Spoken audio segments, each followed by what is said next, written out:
Barigalust! Welcome to the AWWA Armenian Voices, where Armenian stories live, breathe, and are passed on. In each episode, you'll hear real Armenian voices sharing personal stories about culture, family, and identity. Stories that help us stay connected to who we are and where we come from. This week's stories are all about the power of love. We hope you enjoy this episode, brought to you by the Armenian Women's Welfare Association, AWWA, where our mission since 1915 has been to honor, uplift, and care for our elders, advocate for their voices, and honor Armenian heritage. So this is interesting because I think growing up as an Armenian-American,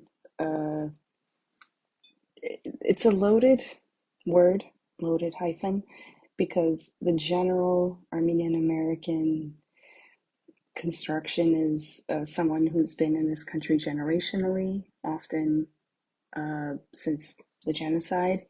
And it's a little different for those of us who are not just newer diasporans, but the children of people from the Republic of Armenia. So oftentimes a lot of diasporans will say, I'm Armenian, but not from the country. And in my case, it's, well, my parents were from the country.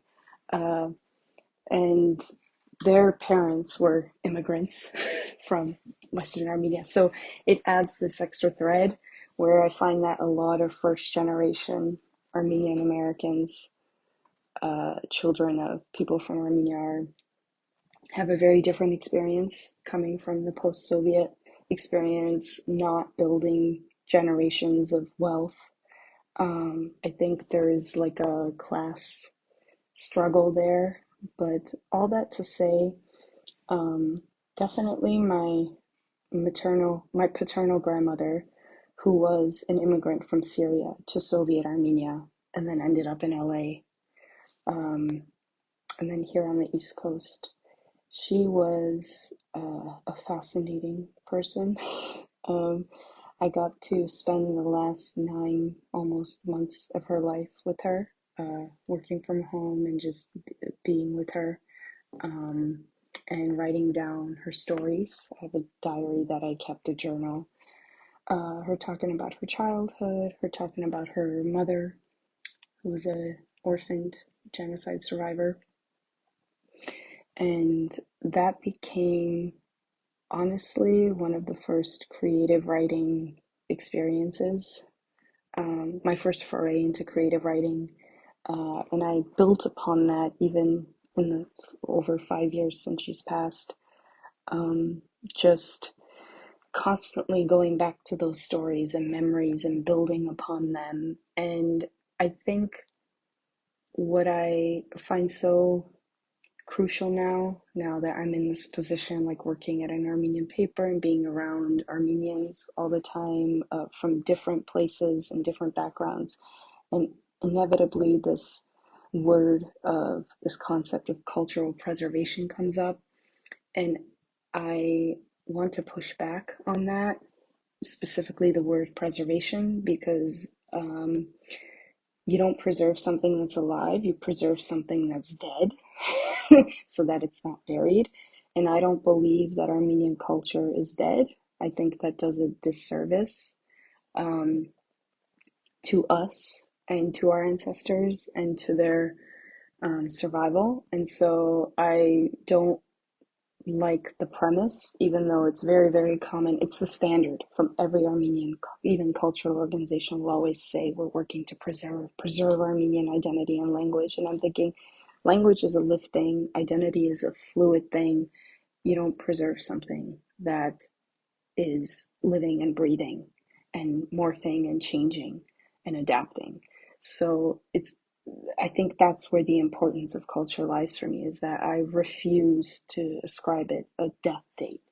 And I think the stories and the memories that were passed down to me, that were collected, and they morphed over time, they morphed over generations. And I think specifically with my grandmother, she had a very tenuous grasp reality by the end, early onset dementia. I think a lot of things to her were kind of very surreal, and recollections were more dreamscape and imagining than anything. But I think it was a way to push against this idea of like um, not stagnation, but something that kind of haunts you, that you can take control of it and present it in a different narrative. And I'm very aware of that when I write and I recall her presence. And I think there's an agency there that is so important. The Armenian, whatever it is, Armenian woman, Armenian elder, Armenian diasporan, whatever.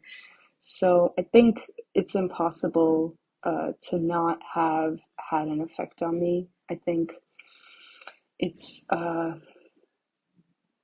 yeah, I think to me, this heritage is just a compendium of stories. And I think it's just important to write down the stories, to speak the stories, to live the stories so that they don't just rot in a museum, that they're not preserved, that they need to be active and alive. Thank you for listening to our podcast today.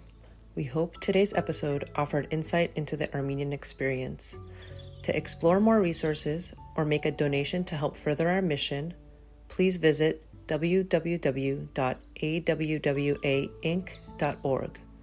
That's www.awwainc.org.